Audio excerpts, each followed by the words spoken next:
اعوذ باللہ من الشیطان الرجیم بسم اللہ الرحمن الرحیم الحمد للہ رب العالمین والصلاة والسلام علی سید الانبیاء والمرسلین وعلی اہل بیتہ الطیبین الطاہرین وصحبہ المنتجبین۔ اور آج انشاءاللہ ہم سورہ مبارکہ ابراہیم کا آغاز کریں گے۔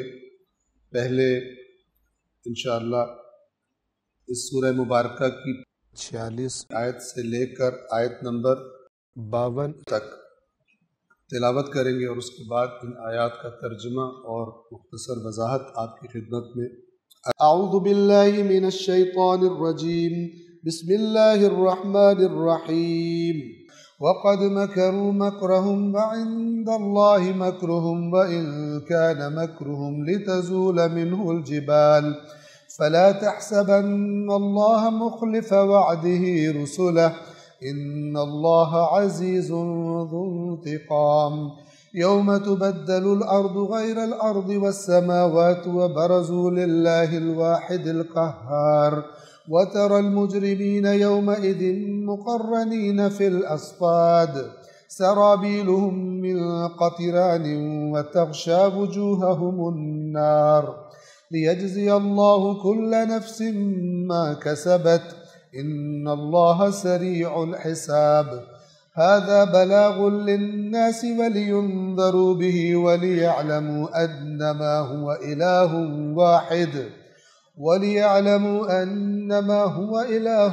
وَاحِدٌ وَلِيَذَّكَّرَ أُولُو الْأَلْبَابِ ألف لام را تلك آيات الكتاب وقرآن مبين ربما يود الذين كفروا لو كانوا مسلمين ذرهم يأكلوا ويتمتعوا ويلههم الأمل فسوف يعلمون۔ 46 وقد مکروا، اور بے شک وقد مکروا مکرہم، اور بے شک انہوں نے اپنا مکر خوب طریقے سے کیا، زبردست طریقے سے کیا، لیکن وَعِندَ اللَّهِ مَكْرُهُمْ، جبکہ ان کا مکر اللہ کے سامنے تھا۔ اللہ کو پتہ یہ کیا مکاری کر رہے، کیسے ہیں، کیسے بہانے بنا کر انبیاء کی مخالفت کرتے ہیں، کیسے شکوک و شبہات ڈال کر عوام کو، عام لوگوں کو اللہ کے بارے میں مشکوک کرتے ہیں، رسول کے بارے میں مشکوک کرتے ہیں، آخرت کے بارے میں مشکوک کرتے ہیں، دنیا کا دانہ ڈال کر دنیا کی لذات سامنے، کیا کیا مکر کیے تھے انہوں نے گمراہ کرنے کے لیے لوگوں کو، سب اللہ کے سامنے تھے۔ وَقَدْ مَكَرُوا مَكْرَهُمْ، اور بے شک انہوں نے اپنی مکاریاں کی، وَعِندَ اللَّهِ مَكْرُهُمْ، اور ان کی مکاریاں اللہ کے سامنے تھیں، ان کی مکاریاں اللہ کے سامنے تھیں۔ اب یہ آپ توجہ فرمائیے، اللہ تعالیٰ کیا الفاظ استعمال فرما رہا ہے ان کے مکر کے بارے میں، یعنی وہ لوگ جو دین سے دور رکھنے کے لیے یا دین کی مخالفت کرنے کے لیے ایسی چالیں چلتے تھے، اتنی زبردست چالیں کہ اللہ ایک لحاظ سے ان کی چالوں کی تعریف کر رہے کہ اگر تم ان کی مکر اور چالیں دیکھو، کیا فرما رہے ہیں، انہوں نے مکر کیا خوب، اور ان کا مکر اللہ کے سامنے تھا، اگرچہ وَإِن كَانَ مَكْرُهُمْ لِتَزُولَ مِنْهُ الْجِبَالُ، اور اگرچہ ان کا مکر ایسا تھا کہ پہاڑوں کو ہٹا دے اپنی جگہ سے۔ یہ اب عام ایک محاورہ ہے، ٹھیک ہے نا، ظاہر ہے کوئی بندہ مکر کرے پہاڑ تھوڑی ہلے گا وہاں سے، ٹھیک ہے، مراد یہ ہے کہ اتنی پاورفل چالیں تھی کہ بڑے بڑوں کو گمراہ کر دیں، بڑے بڑے لوگوں کو خدا سے، دین سے، رسول سے بدظن کر دیں، ایسے ایسے نظریات اس طریقے سے پیش کرتے تھے کہ بڑے بڑے مضبوط دین والے بھی ایک دفعہ ہل جائیں، شکوک و شبہات میں پڑ جائیں، ٹھیک ہے۔ اگرچہ ان کے مکر اتنے تیز تھے۔ آپ تصور کریں کہ مثلاً ہر زمانے میں اور آج کے زمانے میں جب کہ ٹولز بہت زیادہ ترقی کر چکے ہیں اور بڑے ٹیکنالوجی سے آگے جا چکے ہیں، تو آج کے مکر کیسے کیسے ہوں گے دین سے لوگوں کو دور کرنے کے لیے۔ تعلیمی اداروں میں مثال کے طور پہ جہاں جہاں بھی آپ تصور کر، دین سے لوگوں کو دور کرنے کے لیے، دین سے بدظن کرنے کے لیے کیا کیا مکر ہو رہے ہیں، ٹھیک ہے، یہ ایک الگ پوری داستان ہے۔ آج جو دنیا سے دین کو ختم کرنے کے لیے، البتہ دین کو ختم کرنے کے لیے یعنی اصلی دین کو، ورنہ جو تحریف والا دین ہے وہ تو خود انہی کا بنایا ہوتا ہے، شیطانوں کا، اس کو ختم کرنے کی ضرورت ہی نہیں۔ وہ اس دین کے دشمن ہوتے ہیں جو خالص اور پیور ہوتا ہے، جو اللہ کا نظام ہوتا ہے۔ ہاں، اللہ کے نام پر، رسول کے نام پر، مقدس ہستیوں کے نام پر ایک الگ سے سسٹم بنا دیا جائے تحریف کر کے کہ لوگ اس میں لگ جائیں اور اصل خدا کا آئین جو ہے وہ پس پشت چلا جائے، تو یہ تو ان کے لیے مطلوب ہے، اس کو تو وہ خود سپورٹ کریں گے کہ یہ والا ہائی لائٹ ہو تاکہ اصل دین پیچھے چلا جائے۔ اگرچہ ان کے مکر ایسے تھے کہ جن سے پہاڑ بھی اپنی جگہ سے ہٹ جائیں، زائل ہو جائیں۔ آیت نمبر 47 پہلے فرمایا تھا ہرگز گمان نہ کرنا کہ ظالم جو کچھ کر رہے ہیں اللہ اس سے غافل ہے، اللہ کو پتہ نہیں۔ یہاں پہ کیا فرما رہے ہیں 47 نمبر آیت میں، فَلَا تَحْسَبَنَّ اللَّهَ مُخْلِفَ وَعْدِهِ رُسُلَهُ، تو ہرگز گمان نہ کرنا کہ اللہ نے اپنے رسولوں سے جو وعدہ کیا ہے اس کے خلاف کرے، کبھی مت سمجھ۔ اللہ اپنا وعدہ جو اس نے اپنے رسولوں سے کیا ہے وہ پورا کر کے چھوڑتا ہے، انہیں آزماتا ہے، ان پر مصیبتیں آتی ہیں، انہیں صبر کا کہتا ہے، لیکن اس نے وعدہ کیا کہ انجام تمہارا ہی اچھا ہے اور تمہارے مخالفوں کا انجام اچھا نہیں ہے۔ لہذا تم اگر کفر پھیل رہا ہے، بے دینی پھیل رہی ہے، اس کی چمک دمک، اس کے ڈھیر، اس کا پروپیگنڈا، اس کے اشتہار دیکھو، ہر طرف اس کے ڈھیر دیکھو، کثرت دیکھو، تو یہ نہ سمجھنا کہ اللہ نے وعدہ پورا نہیں کرنا۔ فَلَا تَحْسَبَنَّ اللَّهَ مُخْلِفَ وَعْدِهِ رُسُلَهُ إِنَّ اللَّهَ عَزِيزٌ ذُو انتقام، بس ہرگز آپ یہ خیال نہ کریں کہ اللہ اپنے رسولوں سے وعدہ خلافی کرے گا، کیوں؟ یقیناً اللہ بڑا غالب آنے والا اور انتقام لینے والا ہے۔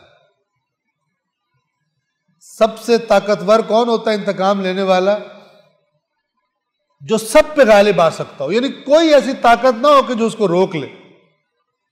مثلا ایک بندہ کہے کہ میں تجھ سے انتقام لوں گا، مثال کے طور پر جناب کوئی ایک پولیس کا افسر مثلا انسپیکٹر ہو مثال کے طور پر، وہ کہے میں تجھے چھوڑوں گا نہیں کسی بندے سے، ٹھیک ہے، اور جیسے وہ کچھ کرنے لگے تو اوپر سے اس کو مثلا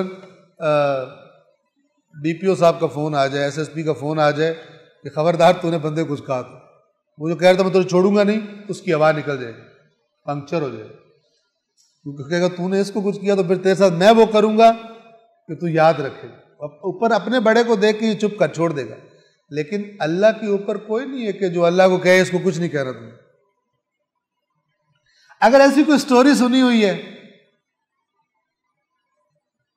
کہ مثلا اللہ تعالیٰ کوئی حکم جاری کر دے اور کوئی پیر صاحب آ جائے کہ نہیں چھوڑ دو اس کو، ٹھیک ہے، یہ سارے میں نے پہلے بھی اس قسم کی فلموں کے اشتہار آپ کو دکھائے ہیں، ساری فیک فلمیں، خلاف قرآن فلمیں۔ اس کی بارگاہ میں انبیاء بھی کہاں پڑے ہوتے ہیں اور لرز رہے ہوتے ہیں، خداوند عالم سے جب کوئی بات ہو تو وہ بھی لرز رہے ہوتے ہیں، ادھر پیر ہی جو کنٹرول میں نہیں آتے، اتنے طاقتور ہیں۔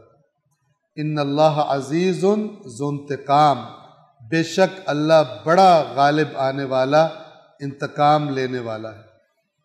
48 آیت نمبر 48 یوم تبدل الارض غیر الارض والسماوات اس دن جب یہ زمین، یہ سب اس دن ہوگا جس دن یہ زمین ایک اور زمین سے بدل دی جائے گی، اور آسمان بھی، یعنی یہ جو پورا نظام ہے، نظام کائنات ہے، اس کو تبدیل کر کے، چینج کر کے ایک پورا نیا سسٹم اللہ تعالیٰ لے آئے گا، جس کے اپنے قوانین ہوں گے، جس کی اپنے تقاضے ہوں گے، لیکن اس کو بدل دے گا۔ پھر اس میں کوئی موت نہیں آئے گی، مثلا جسم ایسے ہوں گے جنہیں موت کبھی نہیں آئے گی، چاہے اچھی حالت میں ہے چاہے بری حالت میں ہے، وہ ساری تفصیلات۔ لیکن خود یہ آیت بتا رہی ہے کہ جس دن یہ زمین بدل دی جائے گی ایک اور زمین سے، اور آسمان بھی، سماوات جو جن کو 7 آسمان قرآن کہتا ہے، وہ بھی چینج کر دی جائے، پورا سسٹم تبدیل کر دیا جائے گا۔ وَبَرَزُوا، اور ہوگا کیا پھر جب یہ پورا یعنی جب گویا پہلی دفعہ سور پھونکا جائے گا، سب ہر چیز ہلاک ہو جائے گی، اب جب اٹھیں گے تو دیکھیں گے پورا سسٹم ہی دوسرا ہے، نئے آسمان اور نئی زمین اور سب کچھ نیا ہے۔ وَبَرَزُوا لِلَّهِ الْوَاحِدِ الْقَهَّارِ، اور سب خدائے واحد و قہار کے سامنے پیش ہو جائے۔ نظام بدل جانے کے بعد، آسمان اور زمین بدل جانے کے بعد، ان نئے حالات میں سب کے سب اللہ کی بارگاہ میں، واحد و قہار کی بارگاہ میں پیش ہوں گے۔ 49 وَتَرَى الْمُجْرِمِينَ يَوْمَئِذٍ مُقَرَّنِينَ فِي الْأَصْفَادِ، اور اس دن آپ مجرموں کو دیکھیں گے ایک ساتھ زنجیروں میں جکڑے ہوئے۔ آپ قیدیوں کا ایک گروپ جو ہے نا، آپ نے دیکھا ہوگا، یہ جب قیدیوں کو پیش کرنے کے لیے لاتے ہیں جیل سے عدالتوں میں، تو وہ ایک ہی ہتکڑیاں سب کو لگی ہوتی ہیں، تو ایک ہی چین میں سارے کٹھے بھی بندھے ہوئے ہوتے، قیدی کٹھے بندھے ہوئے ہوتے۔ تو اللہ تعالیٰ فرما رہا ہے کہ اس دن آپ مجرموں کو ایک ساتھ زنجیروں میں جکڑا دیکھیں گے۔ 50 سرابیلہم من قطران، سرابیل کہتے ہیں قمیضوں کو جو انسان اوپر پہنتا ہے، جس بھی شکل کی ہو، شلوار یا تہمت جو نیچے پہنی جاتی ہے، اور قمیص جو اوپر پہنتے ہیں۔ تو اللہ تبارک و تعالی اس سے ہم سب کو اپنی پناہ میں رکھے۔ خداوند عالم فرما رہا ہے کہ ان کے لباس قطران کے ہوں گے۔ قطران کا بعض نے ترجمہ کیا ہے گندک، جو ایک قسم کا تیزاب ہوتا ہے، اور لیکن جو زیادہ بہتر ترجمہ ہے، قریب ترین ہے، وہ اس قسم کی چیز کو قطران کہا جاتا ہے۔ یہ جو تارکول ہوتا ہے جس سے یہ سڑکیں وغیرہ بنتی ہیں، جب یہ پگھلی ہوئی حالت میں ہو، آپ نے دیکھا ہوگا جب سڑکیں بنا رہے ہوتے ہیں تو وہ ایک کنٹینر میں اسے گرم کر کے رکھا ہوتا ہے، اور پھر آہستہ آہستہ اس کو روڈ بنانے کے لیے سڑک پر ڈالتے ہیں، تو اس کے قریب جانا مشکل ہوتا ہے، بہت زیادہ گرم ہوتا ہے، اور اگر ہاتھ سے ہاتھ پہ لگ جائے تو جلا دیتا ہے۔ اتنا گرم ہوتا ہے کہ اگر آپ اس گرم پہ گاڑی کا ٹائر گزار دیں تو گاڑی کے ٹائر کو بھی بعض اوقات وہ لے کے بیٹھ جاتا ہے۔ تو ان کے لباس، ان کی قمیضیں قطران کی ہوں۔ اب کیسے کوئی پہن سکتا ہے اور برداشت کر سکتا ہے؟ یہ انسان تصور کر سکتا ہے۔ وہ تو اگر آپ کسی کو اس بدن کے ساتھ اگر اس کے اوپر پورے کے اوپر تارکول ڈال دیں تو وہ چند منٹ میں ختم ہو جائے گا، منٹ بھی نہیں لگیں گے۔ اس کو جیسے پلاسٹک بیگ کو اگر آگ میں ڈالا جائے تو وہ اس کو سیکنڈ بھی نہیں لگتے، وہ ختم ہو جاتا ہے، وہ آگ اسے کھا جاتی ہے۔ اسی طرح وہ تارکول اگر کسی بندے پر اس کو تارکول والے ڈرم میں پھینک دیا جائے، اس کو سیکنڈ بھی نہیں لگیں گے اگر وہ صحیح گرم ہے۔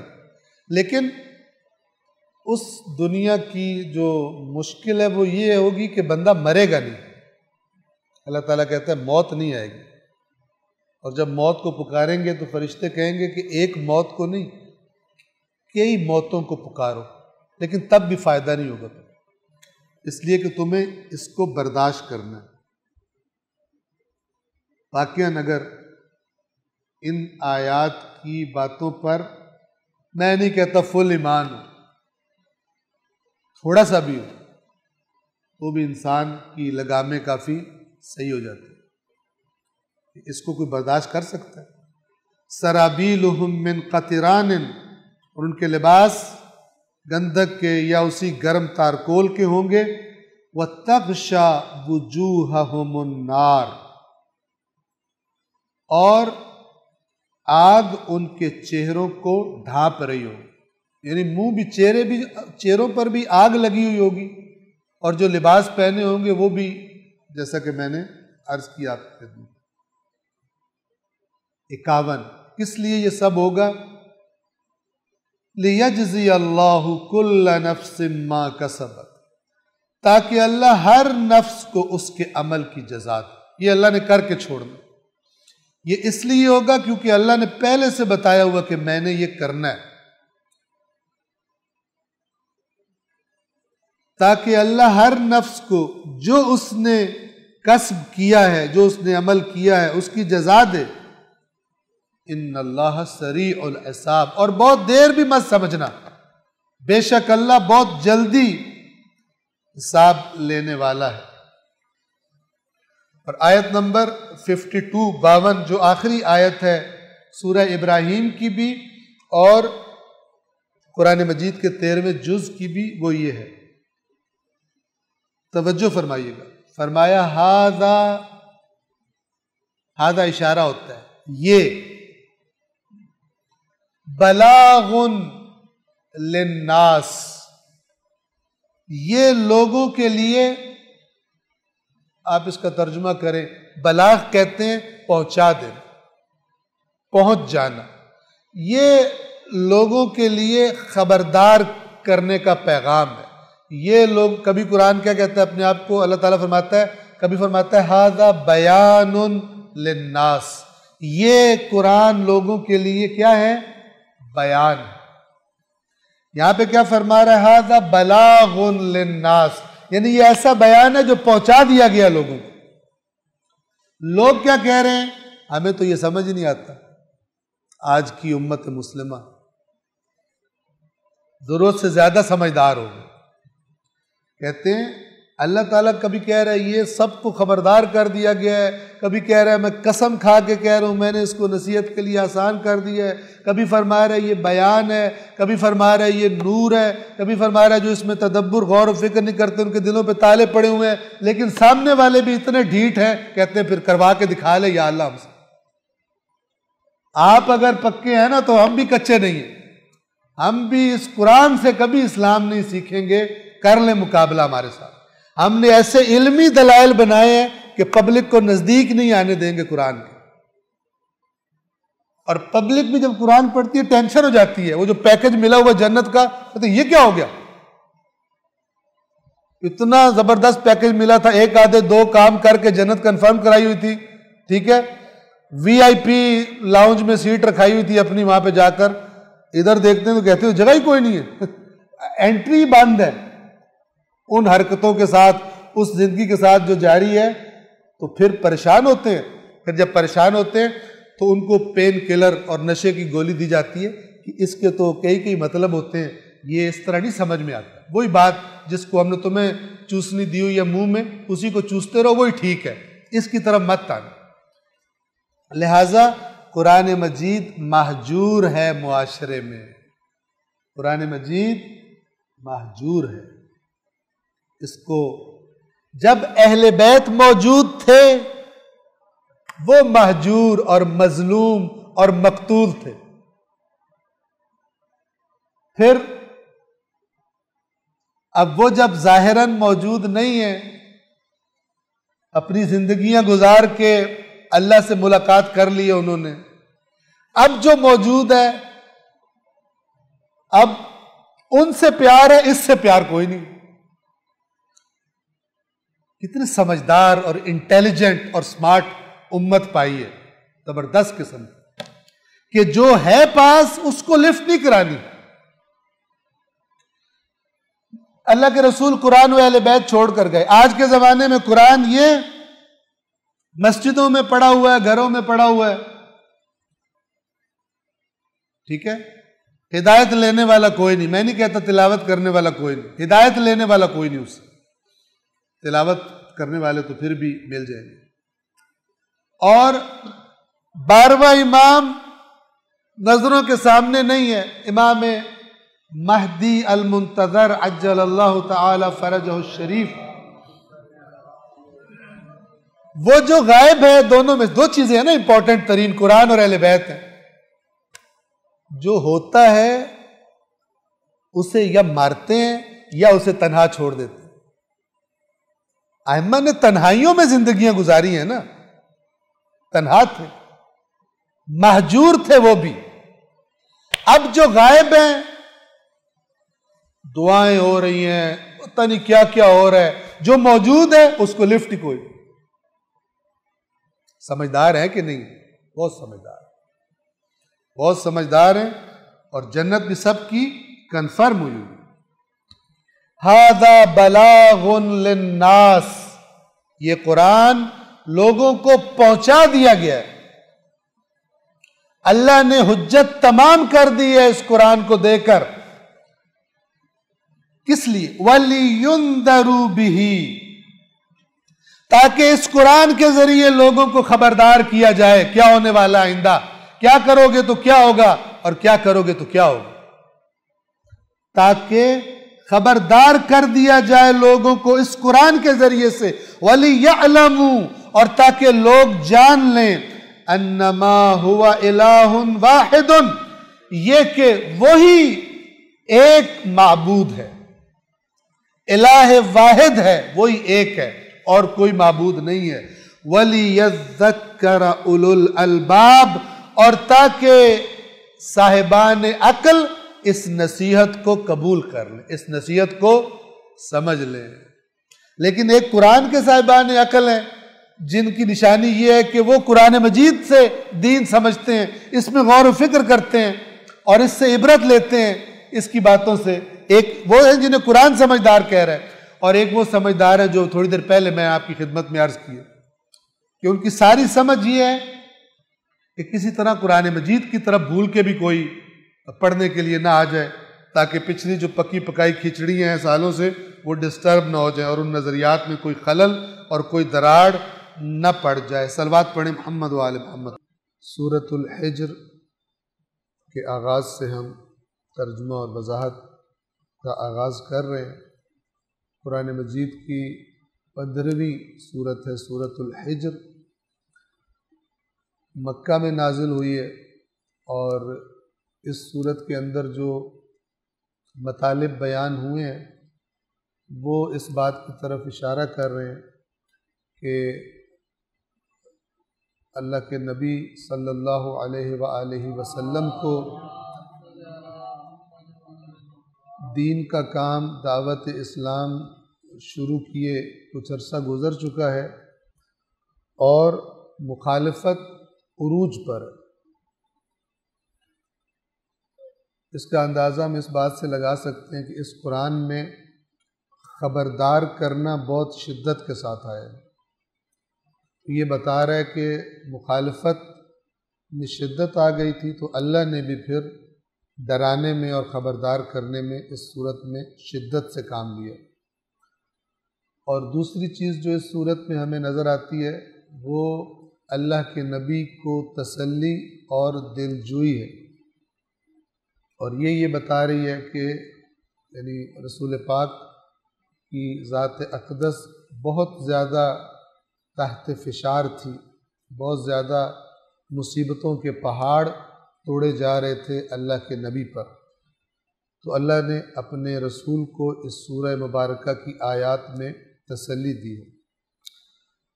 رحمان رحیم اللہ کے نام سے. الف لام را حروف مقطعات میں سے ہیں, جن میں سے ہر حرف کو الگ الگ پڑھا جاتا ہے, ملا کے نہیں پڑھا جاتا. ہر حرف کا الگ نام لے کر پڑھا جاتا ہے، بس یہ لفظ کی شکل میں نہیں ہوتے، حروف کی طرح ان کو پڑھا جاتا ہے، اور کیونکہ یہ ایک دوسرے سے کٹے ہوئے ہوتے ہیں، جب ایک لفظ میں حروف آتے ہیں وہ مل جاتے ہیں، انہیں الگ الگ نہیں پڑھا جاتا۔ یہ چونکہ کٹے ہوئے ہوتے ہیں، آپس میں ملے ہوئے نہیں ہوتے پڑھنے کے تلفظ کے اعتبار سے، اس لیے انہیں کہا جاتا ہے مقطعات۔ مقطعات یعنی کاٹ دیے گئے، لفظ کی شکل میں نہیں آئے بلکہ ہر حرف اپنی جگہ پر الگ ہے۔ معنی کیا ہے ہم عرض کرتے رہتے ہیں، بہت سارے معانی ان کے بیان کرنے کی کوشش کی گئی، لیکن لب لباب یہ ہے کہ قطعی طور پر بات نہیں کی جا سکتی، لہذا ان کو اسرار الہی پروردگار عالم کے اسرار میں سے قرار دیا جاتا ہے۔ تلک آیات الکتاب و قرآن مبین۔ تلک کا جو لفظ ہے یہ اشارے کے لیے آتا ہے، مؤنث کی طرف اشارے کے لیے، مذکر کی طرف اشارے کے لیے آتا ہے ذالک، جو سورۃ البقرہ کے شروع میں ہے، ذالک الکتاب۔ کتاب کیونکہ مذکر ہے، اس کی طرف اشارہ بھی مذکر سے کیا گیا۔ آیات عربی اعتبار میں، عربی زبان کے قواعد کے مطابق مؤنث ہے، آیت کی جمع ہے، آیت مؤنث ہے، آیات بھی مؤنث ہے، لہذا ان کی طرف اشارہ بھی مؤنث سے کیا گیا ہے۔ تلک، ذالک مذکر کی طرف اشارے کے لیے ہوتا ہے، اور تلک مؤنث کی طرف۔ البتہ یہ بھی معلوم ہو کہ ذالک اور تلک دونوں دور کے کسی دور چیز کی طرف اشارے کے لیے آتے ہیں۔ اب دیکھیے، ہم نے پہلے بھی بیان کیا لیکن یہاں پہ تکرار کر لیتے ہیں کہ تلک آیات الکتاب، یہ عام طور پہ ترجمہ بھی یہ کیا جاتا ہے، یہ نہیں کیا جاتا وہ کتاب کی آیات، لیکن اصل ترجمہ یہی بنتا ہے، وہ کتاب کی آیات، لیکن جو پڑھ رہا ہے اس کے تو سامنے ہیں آیات، پھر دور کا معنی کیوں استعمال کیا؟ یہ فصاحت و بلاغت کا جو علم ہے اس میں بیان کیا گیا۔ فصاحت و بلاغت کا ایک قاعدہ یہ ہے کہ جب کسی چیز کی عظمت اور بلندی پڑھنے والے کی نسبت بیان کرنی ہو تو اس کے لیے اگرچہ وہ سامنے ہو، قریب ہو، اس کے لیے دور کا لفظ استعمال کیا جاتا ہے۔ میں نے شاید پہلے یہاں مثال دی ہو کہ عام طور پہ آپ نے جو پروگرام دیکھتے ہیں، ایک اسٹیج سیکرٹری ہوتا ہے، اس کے ساتھ ہی کرسی پر جو مہمان ہے، مثلا خصوصی مہمان بیٹھا ہوتا ہے، تو جب وہ اس کو بلاتا ہے تو کیا کہتا ہے؟ میں ان کو بلا رہا ہوں۔ عام طور پہ ایسا نہیں ہوتا، کیسے شروع کرتا ہے؟ کہتا ہے اب میں اس عظیم ہستی کو بلانے لگا، اب وہ عظیم انسان آ رہا ہے، حالانکہ بیٹھا یہ ہوتا ہے۔ یہ جو ہر زبان میں ایسا ہے، ہر زبان میں ایسا تقریباً، یہ جو یہ کو وہ کہا جاتا ہے قرب کے باوجود، ظاہری قرب کے باوجود، یہ اس کے مقام اور عظمت کو بیان کرنے کے لیے کہا جاتا ہے۔ لہذا اللہ نے یہ تلک کا جو لفظ آیات کے لیے اور ذالک کا لفظ الکتاب کے لیے، اس کی عظمت اور بلندی کی طرف اشارہ کرنے کے لیے، اسے پہنچانے کے لیے استعمال فرمایا ہے۔ لیکن ترجمہ کیا کرتے ہیں؟ جیسے یہاں بھی الف لام را، یہ کتاب کی آیات، تلک آیات الکتاب، یہ کتاب کی آیات ہیں، اور قرآن مبین، اور ایک روشن قرآن کی آیات۔ مبین یہ وہی لفظ ہے جس سے بیان نکلا ہے، مبین یعنی بیان، اسی سے بینات ہے، آیات بینات۔ تو اگر آپ بیان کا معنی کسی چیز کو بیان کر دینا، واضح، اسی سے مبین ہے، یعنی خود بھی روشن ہے اور چیزوں کو بھی اپنی روشنی سے روشن کر دیتا ہے، اندھیروں کو کم کر دیتا ہے۔ بس یہ کتاب کی اور ایک روشن قرآن کی آیات۔ آیت نمبر 2، بس صرف اتنا قرآن کا تعارف کروایا، اور پھر اگلی ایک بڑی خوبصورت انداز میں بات کی دوسری آیت میں کہ جس میں دین اسلام کو قبول کرنے کی ترغیب بھی دلائی جا رہی ہے اور خبردار بھی کیا جا رہا ہے۔ یعنی اس آیت کے الفاظ کو اگر آپ دیکھیں گے، ترغیب بھی ہے اور دھمکی بھی ہے۔ توجہ فرمائیں، سورۃ الحجر آیت نمبر 2، ربما یود الذین کفروا لو کانوا مسلمین، ایسا ایک وقت آئے گا کہ جن لوگوں نے کفر اختیار کیا ہے، یود مودت سے ہے، شدت سے چاہیں گے، شدت سے خواہش کریں گے، لو کانوا مسلمین، کہ کاش وہ مسلم ہوتے، بہت شدت سے چاہیں گے۔ مثال دوں اس جملے کی جو آج کل کے زمانے کے اعتبار سے ذرا فیل ہو جائے۔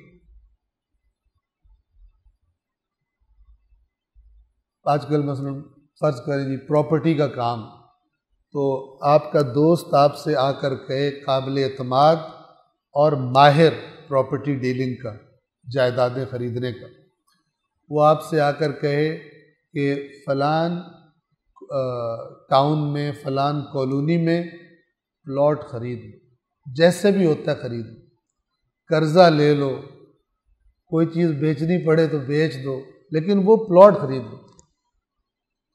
وہ جانتا ہے اچھی طرح کیا ہونے والا ہے، ٹھیک ہے، اس بات پر بنا رکھتے ہوئے کہ وہ سچا بھی ہے اور خبیر بھی ہے، خبر رکھنے والا ہے، نالج ہے اس کو، وہ آپ سے کہتا ہے کچھ بھی کر یہ خرید لے،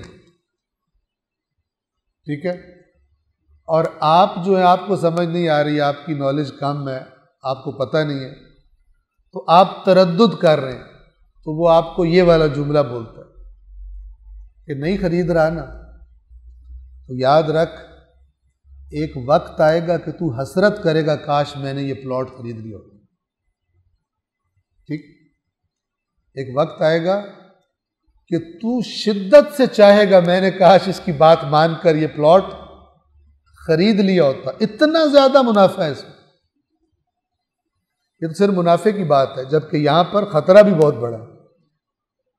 یعنی ایک طرف سے جب دیکھیں گے دین قبول کرنے والے کامیاب ہیں، جنت میں جا رہے ہیں، تو بھی حسرت ہوگی کاش ہم جا رہے ہوتے، لیکن ادھر صرف پروفٹ مس نہیں ہو رہا، فائدہ مس نہیں ہو رہا، جس نے نہیں قبول کیا دوسری طرف جہنم میں بھی جا رہا ہے، تو لہٰذا ڈبل حسرت اور شدت سے چاہیں گے، لو کانوا مسلمین، کہ اے کاش تسلیم ہو گئے ہوتے، اے کاش مسلمان بن گئے ہوتے، اے کاش اسلام قبول کر لو۔ آپ نے اس دوست کی بات نہیں مانی،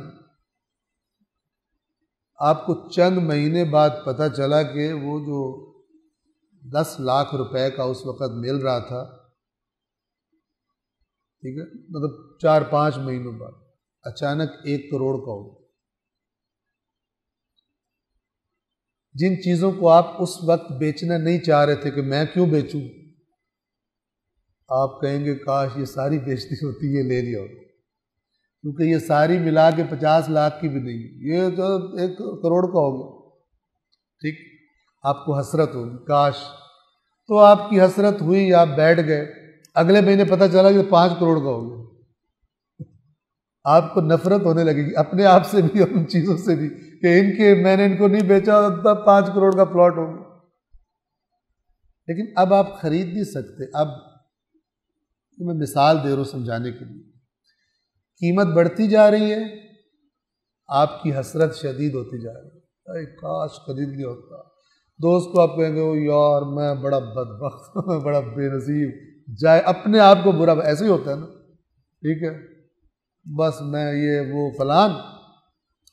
لیکن جتنی اس کو قیمتی، اس کی قیمت بڑھتی جائے گی، آپ کی حسرت موقع ہاتھ سے چلے جانے کی شدت پکڑتی جائے گی۔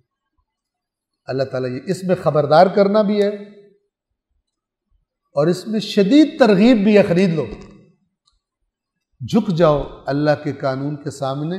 جو نہیں جھکتے، جو جان بوجھ کے انکار کر رہے ہیں، ایک وقت آنے والا ہے کہ یہ بڑی شدت سے چاہیں گے اے کاش جھک گئے ہوتے، اے کاش۔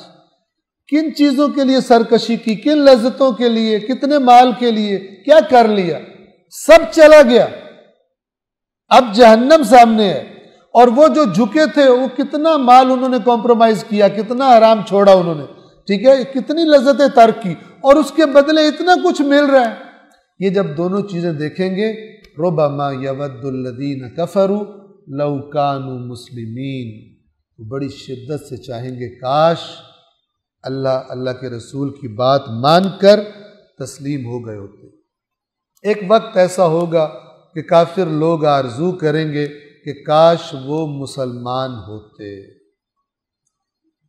اب دیکھیں یہ ترجمہ میں نے پڑھا جو یہاں پہ کیا ہوا، لیکن جو میں نے آپ کو ایکسپلینیشن دی وہ کہاں سے دی؟ میں نے اسی آیت میں موجود ہے، لیکن انسان کو جب تھوڑا ٹائم لگائے، سوچے، یعنی پہلے تو یہ گیس کرے کہ بات اللہ نے کی ہے لہٰذا میں رکوں یہاں پر، اللہ کی باتوں کو ذرا ٹائم دے کے، جب سپیڈیں نہ لگاؤں میں۔ ایک ہے بندے کو ذہن میں ڈالا گیا تو نے ثواب لینا ہے، لیکن اللہ رسول اور اہل بیت چاہتے ہیں آرام آرام سے، ورتل القرآن ترتیلا، ترتیل کہتے ہیں آہستہ آہستہ پڑھنے کو، آرام آرام سے، تاکہ سمجھا جا سکے۔ تو جیسے بندہ جتنا غور کرتا ہے، اس کا تصور کرتا ہے، کیا ہوگا، کیوں چاہیں گے شدت سے، شدید خواہش کیوں ہوگی ان کی مسلمان ہو جاتے، تو آپ کو اس طرح کی باتیں جو میں نے کی ہیں، مثالیں خود بخود آہستہ آہستہ سمجھ میں خود ہی ذہن میں آئیں گی۔ کب انسان کو شدید پچھتاوا ہوتا ہے، کہتا ہے کاش میں کر لیتا۔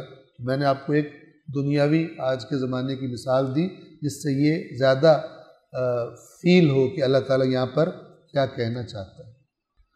آیت نمبر 3 سورہ حجر، ذرہم، آپ انہیں چھوڑ دیں، ذرہم ترک کر دیں، چھوڑ دیں ان کو، یأکلوا، کھائیں، وَيَتَمَتَّعُوا، اور موجیں کریں، یتمتعوا، تمتع جس سے لفظ متع بھی ہے، متاع بھی ہے، وَمَا الْحَيَاةُ الدُّنْيَا إِلَّا مَتَاعُ الْغُرُورِ، کیا ہے دنیاوی زندگی سوائے دھوکے کے سامان کے۔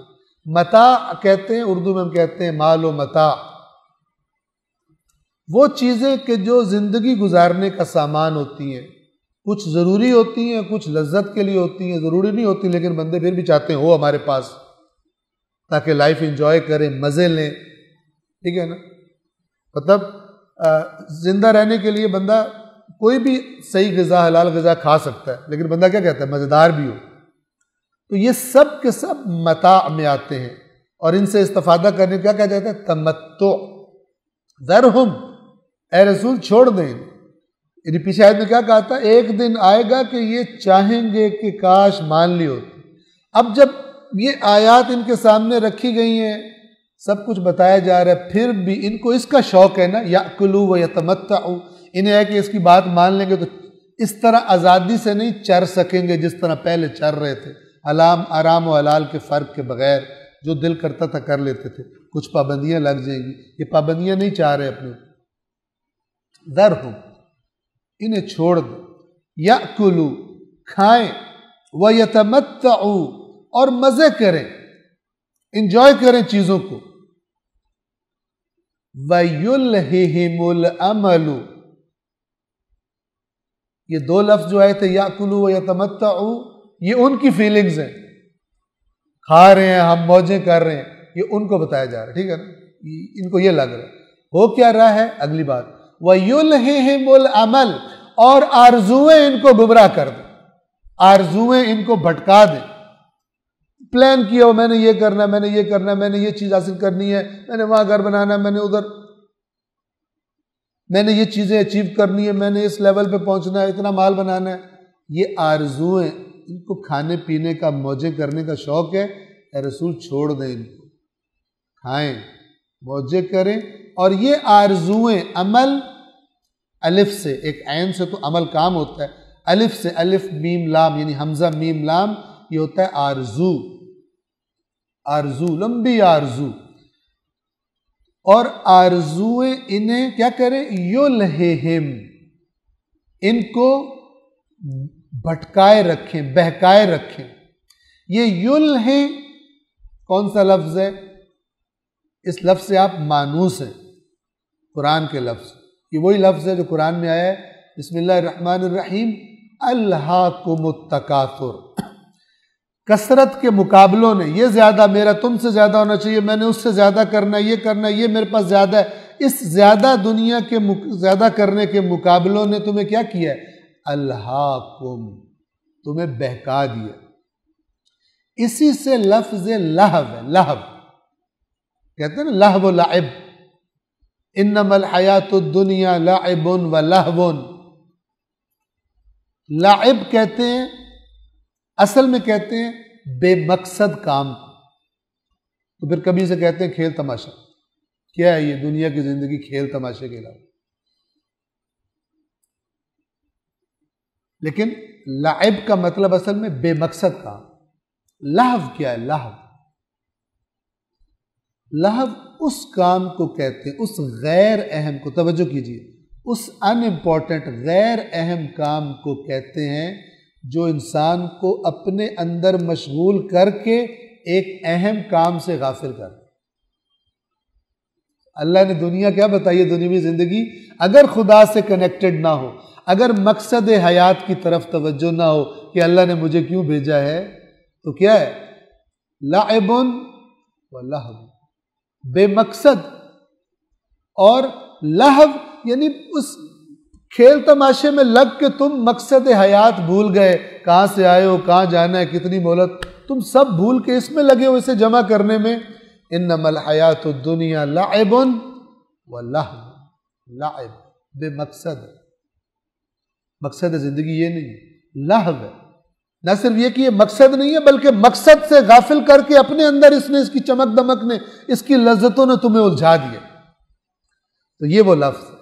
وَيُلْهِهِمُ الْعَمَلِ، عمل، آرزویں یہ کام کرتی. جب آرزویں غلط آرزویں، وہ کہتے سامان 100 برس کا پل کی خبر نہیں ہے، ٹھیک ہے نا، وہ والا حساب. شریعت مقدس اسلام نے کیا بتایا؟ ایک جملے میں خلاصہ کر دیا، لیکن دونوں کو مد نظر رکھ کے بات سمجھ میں آتی.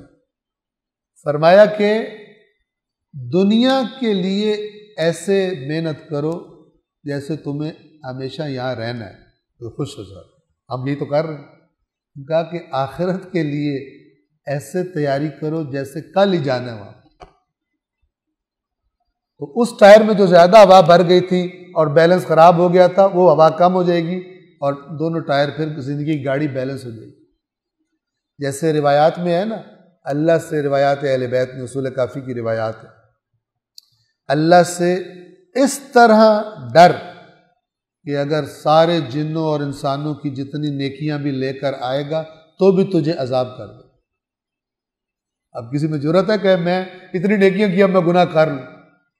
پھر بھی ڈرنا ہے تمہیں، کیونکہ تیری نیکیاں سارے جنوں اور سارے انسانوں جتنی تو نہیں ہیں. لہذا خوف خدا کسی حالت میں ختم نہیں ہونا چاہیے کہ میں اگر گناہ کروں خوف ہونا چاہیے. اتنا یہ قاعدہ کلی ہے کہ قرآن نے بتایا اے رسول ان سے کہہ دو اگر میں بھی نافرمانی کروں اللہ کی، مجھے بھی اس عظیم دن کے عذاب سے ڈر لگتا، خوف. تو باقی تو سارے بھول جاؤ رسول اللہ کے مقابلے میں. لہذا فرمایا اس طرح ڈر، یہ ڈر تجھے کبھی گناہ کی جرأت نہیں کرنے دے گا، کیونکہ تجھے پتہ نہیں یہ تھوڑا سا پھسلنے لگا تو کہہ رہا کچھ نہیں ہوگا، یا تجھے کسی کھائی میں پھینک دے. گناہ کی طرف نہ جا. اور دوسری طرف سے کیا فرمایا کہ اللہ سے ایسی امید رکھ کہ اگر سارے جنوں اور انسانوں کے برابر بھی گناہ لے کر آئے گا تو بھی تجھے بخش دے. اب اس کی اگر ایک سائیڈ لے لی جائے تو گاڑی کی لائن آؤٹ ہو جائے گی، ٹھیک ہے نا، ببلنگ شروع کر دے گی، ٹائر خراب کرے گی، ایکسیڈنٹ کا خطرہ ہے، کوئی چیز ٹوٹ جائے گی، نہیں چل سکتی صحیح گاڑی صراط مستقیم پر، سیدھے راستے پر۔ یہ دونوں ہونے چاہیے۔ جیسے خوف اور امید کا معاملہ ہے، اسی طرح دنیا و آخرت کا معاملہ۔ دنیا کے لیے اچھا پلان کرے، یعنی یہ نہیں کہا کہ دنیا چھوڑ دو، جا کے بیابان میں بیٹھ جاؤ، بیوی بچے بھوکے مر رہے ہو، کچھ کر رہے نہیں ہو، بندوبست نہیں کر رہے، ٹھیک ہے، اور آہستہ آہستہ لوگوں سے پھر کھانے شروع ہو جاؤ، چندے وہ لا کے دیں، پھر بہانے بناؤ، یہ آپ نہ بھی دیں تو یہ تو فلان، پھر کہے بکرا لے آؤ، یہ کر دو وہ کر دو، تو چکر چلا کے سارا لوگوں پہ ڈیپینڈ کر رہا، خود کام نہیں کر رہا، پھر یہ ہو جائے گا۔ دنیا کے لیے اس طرح تیاری کرو جیسے ہمیشہ یہاں پہ رہنا، اور آخرت کے لیے ایسے کرو جیسے کل ہی جانا ہے، تو آپ بالکل فٹ ہو جائیں گے۔ یعنی دنیا بھی بھرپور، چونکہ اللہ نے بھیجا دنیا میں، دنیا کے میدان میں بھی آپ کا عمل دیکھنا چاہتا ہے، آپ کو آگے دیکھنا چاہتا ہے دین، کہ جو مسلمان پیچھے رہ گئے، یہ بھی اللہ کی نافرمانی کی ہے۔ جیسے نماز چھوڑنا خدا کی نافرمانی ہے، ویسے دوسروں سے مومنین، اللہ کا دم بھرنے والے، توحید کا نعرہ مارنے والے پیچھے رہ جائیں دنیا کے معاملات میں، یہ بھی خدا کی نافرمانی ہے، یہ بھی گناہ ہے جو اجتماعی طور پر امت جس گناہ کی مرتکب ہے اور شکار ہے عرصہ دراز سے۔ دیکھیں چھوٹے سے جملے میں بہت کچھ بتا دیا۔ ذرہم یأکلوا ویتمتعوا ویلہہم الامل، اور آرزویں انہیں غافل بناتی رہیں، غفلت میں ڈالے رکھیں، فسوف یعلمون، پس بہت جلدی ان کو علم ہو جائے گا کہ کس کے پیچھے بھاگ رہے تھے اور کن لذتوں کے پیچھے انہوں نے کیا خراب کر دیا، کتنا بڑا گھاٹا کمایا انہوں نے۔ اور دوبارہ ہم ریورس اوپر والی آیت پہ جائیں، فسوف یعلمون، تو ان قریب جان لیں گا، کیا مطلب ہے؟ جب جان لیں گے، دیکھیں گے تو کہیں گے اے کاش مسلمان ہو گئے ہوتے، اے کاش یہ عارضی لذتیں ہمیں گمراہ نہ کرتی۔ انہیں چھوڑ دیجئے کہ وہ کھائیں اور مزے کریں، اور آرزویں انہیں غافل بنا دیں کہ ان قریب انہیں معلوم ہو جائے گا۔